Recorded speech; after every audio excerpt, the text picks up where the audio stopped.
ओम श्री भगवत वासुदेवाय नमः। राधे राधे, जय श्रीमन नारायण। आज हम कथा के माध्यम से जानेंगे कि आखिर क्यों पड़ा भगवान का नाम गोविंद। इसी पर आधारित एक सत्य घटना मैं आपके लिए लेके आई हूँ। तो चलिए कथा को शुरू करते हैं और कथा का श्रवण पान करते हैं। एक अत्यंत रोचक घटना है। माँ महालक्ष्मी की खोज में भगवान विष्णु जब भूगोल पर आए, जमीन पर आए, तब यह सुंदर घटना घटी। जमीन पर प्रवेश करते ही उन्हें भूख और प्यास माननीय गुण प्राप्त हुए। भगवान श्रीनिवास ऋषि अगस्त के आश्रम में गए और बोले, हे मुनिवर, मैं एक विशिष्ट कार्य से पृथ्वी पर आया हूँ और कलयुग का अंत होने तक यहीं रहूँगा। मुझे गाय का दूध अत्यंत प्रिय है और मुझे अन्न के रूप में उसकी आवश्यकता है। तो मैं जानता हूँ कि आपके पास एक बड़ी गौशाला है, उसमें अनेक गायें हैं। मुझे आप एक गाय दे सकते हैं क्या?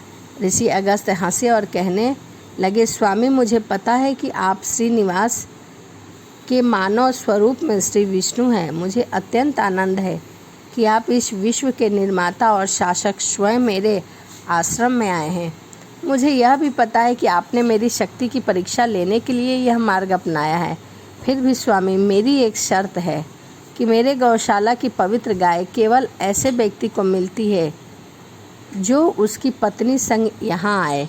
मुझे आपको उपहार स्वरूप गाय देना अच्छा लगेगा, परंतु जब तुम मेरे आश्रम में माँ देवी लक्ष्मी के संग आओगे और गौदान देने के लिए पूछोगे, तभी मैं ऐसा कर पाऊँगा। भगवान श्रीनिवास हंसे और बोले, ठीक है मुनिवर, तुम्हें जो चाहिए वह मैं करूँगा। ऐसा कहकर वह वापस चले गए और बाद में भगवान विष्णु ने देवी पद्मावती से विवाह किया। विवाह के कुछ दिन पश्चात भगवान श्री हरि ने उनकी दिव्य पत्नी पद्मावती के साथ ऋषि अगस्त महामुनि के आश्रम में आए और वहाँ पर उस समय ऋषि आश्रम में नहीं थे और भगवान श्रीनिवास ने उनके शिष्य से पूछा कि आप कौन हैं और हम आपके लिए क्या कर सकते हैं। प्रभु ने उत्तर दिया, मेरा नाम श्रीनिवासन है और यह मेरी धर्म पत्नी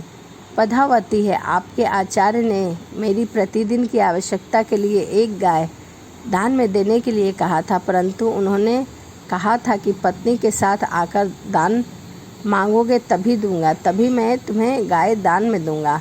अब तुम्हारे आचार्य की शर्त थी कि इसीलिए अब पत्नी संग आया हूँ। शिष्य ने विनम्रता से कहा, आप हमारे आचार्य आश्रम में नहीं हैं, इसीलिए कृपा करके आप गाय लेने के लिए बाद में आइएगा। श्रीनिवास हंसे और कहने लगे कि मैं आपकी बात से सहमत हूँ, परंतु मैं संपूर्ण जगत का सर्वोच्च शासक हूँ, इसीलिए तुम सभी शिष्यगण मुझ पर विश्वास कर सकते हो और मुझे एक गाय दान में दे सकते हो। मैं फिर से नहीं आ सकता। शिष्य ने कहा, निश्चय रूप से आप धरती के शासक हैं, बल्कि यह संपूर्ण विश्व भी आपका है, परंतु हमारे दिव्य आचार्य हमारे लिए सर्वोच्च है और उनकी आज्ञा के बिना हम आपको यह गाय नहीं दे सकते।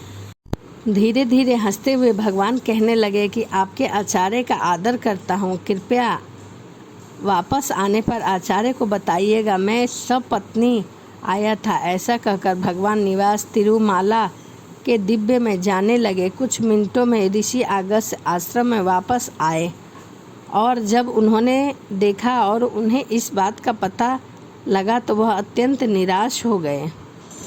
श्रीमन नारायण और स्वयं माँ लक्ष्मी के संग मेरे आश्रम में आए थे। दुर्भाग्यवश मैं आश्रम में नहीं था। बड़ा आश्चर्य हुआ, फिर भी कोई बात नहीं, जो गाय चाहिए थी वह देना ही चाहिए। ऋषि तुरंत गौशाला में गए और वहां दाखिल हुए और एक पवित्र गाय लेकर भगवान श्रीनिवास और देवी पद्मावती की दिशा में भागते हुए निकले। थोड़ी दूर पर निवास एवं पत्नी पद्मावती उन्हें नजर आई। उनके पीछे भागते हुए ऋषि तेलुगु भाषा में पुकारने लगे, स्वामी देवा, गाय ले जाओ। तेलुगु भाषा में बोलने लगे, अर्थात गाय और इदा अर्थात इधर से गाय को लेकर जाओ। स्वामी, गाय को यहाँ सर लेके जाओ। कई बार पुकारने के पश्चात भी भगवान ने पलट कर उन्हें नहीं देखा। इधर मुनि ने अपनी गति बढ़ाई और स्वामी के पुकारते हुए शब्दों को सुनना शुरू किया। भगवान की लीला, उन शब्दों का रूपांतरण क्या हो गया। स्वामी गोविंद, स्वामी गोविंद, स्वामी गोविंद, स्वामी गोविंद। ऋषि ने बार बार पुकारने के पश्चात भगवान श्रीनिवास ने वेंकटेश्वर देवी पद्मावती वापस मुड़ी और ऋषि के से पवित्र गाय को स्वीकार किया। श्रीनिवास जी ने ऋषि से कहा, हे मुनिवर, तुम्हें यह ज्ञात अथवा अज्ञात अवस्था में मेरे सबसे प्रिय नाम गोविंद को 108 बार बोल दिया है। कलयुग के अंत तक पवित्र सप्त पहाड़ी पर मूर्ति के रूप में भूगोल पर रहूँगा। मुझे मेरे सभी भक्त गोविंद नाम से पुकारेंगे। इन 7 पवित्र पहाड़ियों पर मेरे लिए एक मंदिर बनवाया जाएगा और हर दिन मुझे देखने के लिए बड़ी संख्या में भक्त आते रहेंगे और भक्त पहाड़ी पर चढ़ते हुए अर्थात मंदिर के सामने खड़े होकर मुझे गोविंद नाम से पुकारेंगे।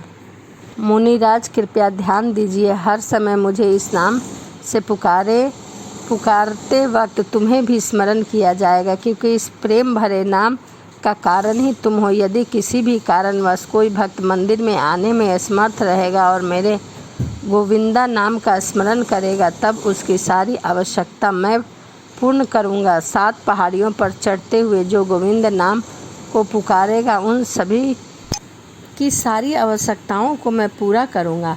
7 पहाड़ियों पर चढ़ते हुए जो गोविंद का नाम स्मरण करेगा, उन सभी श्रद्धालुओं को मैं मोक्ष की प्राप्ति दूँगा। तो यह कहानी थी कि किस प्रकार भगवान नारायण का नाम गोविंद पड़ा। तो चलिए इसी के साथ कथा को समाप्त करते हैं और मिलते हैं अगली कथा में। और कमेंट के माध्यम से आप ज़रूर बताइएगा कि आपको कथा कैसी लगती है। तो चलिए मिलते हैं अगली कथा में। राधे राधे, जय श्रीमन नारायण।